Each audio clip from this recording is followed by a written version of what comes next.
Voici le classement de la Ligue des Champions. Le Barça est deuxième et l'Atlético se rapproche des huitièmes de finale.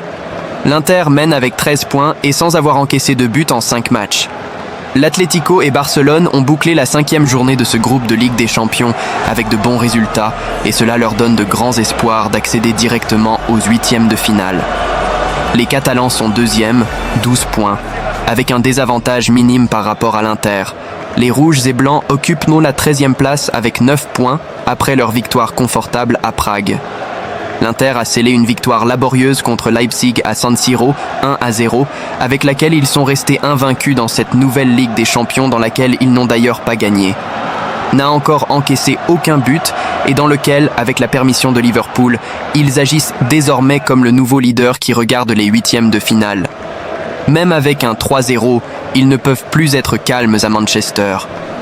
Cette phrase, qui jusqu'à il y a quelques semaines aurait toujours été attribuée à Manchester United, traverse désormais le trottoir de la ville anglaise et pointe directement vers un Manchester City qui a dominé pacifiquement Feyenoord 3-0 et a concédé le match nul au quart d'heure.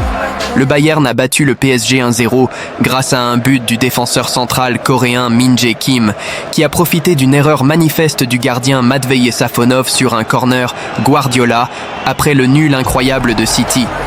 Si nous ne gagnons pas un match comme celui-ci, cette Ligue des Champions sera difficile. Ligue des Champions. City touche le fond. Ils perdent un 3-0 contre Feyenoord et restent 6 matchs sans gagner. Une image qui est rapidement devenue virale et a fait le tour du monde.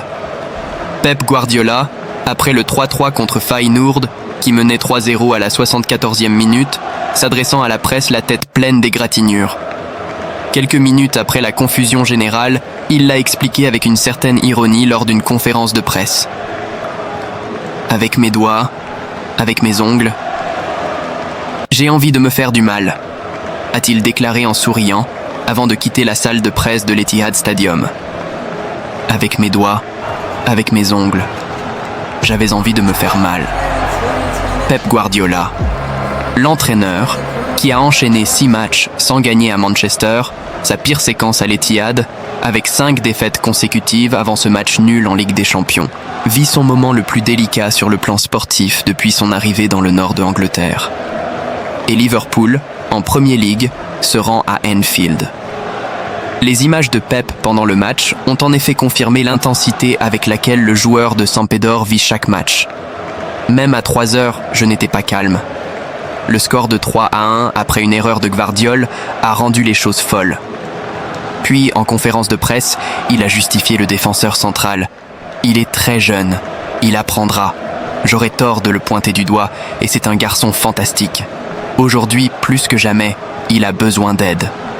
L'analyse de Guardiola. Après le match, s'adressant à la presse, Guardiola a analysé le match nul. Cela a été difficile pour nous, nous avons bien joué, avec confiance, mais quelque chose s'est passé. Je ne sais pas si c'est un problème mental ou technique. Ces buts contre ne peuvent pas arriver. Normalement, nous gérons bien les matchs, mais nous ne les gagnons pas, c'est le sentiment que nous avons en ce moment, a-t-il déclaré. Et il a ajouté, le côté positif est que Haaland a encore marqué, et la performance de Rico Lewis a été très bonne. Après 3-3, il n'y a pas grand-chose à dire. Nous avons joué un bon match, mais on ne peut pas partir comme ça. Les 3 derniers matchs vont être cruciaux. Nous devons penser à récupérer. Si nous ne parvenons pas à gagner un match comme celui-ci, cette Ligue des Champions sera difficile. Nous devons nous reposer et penser au prochain match.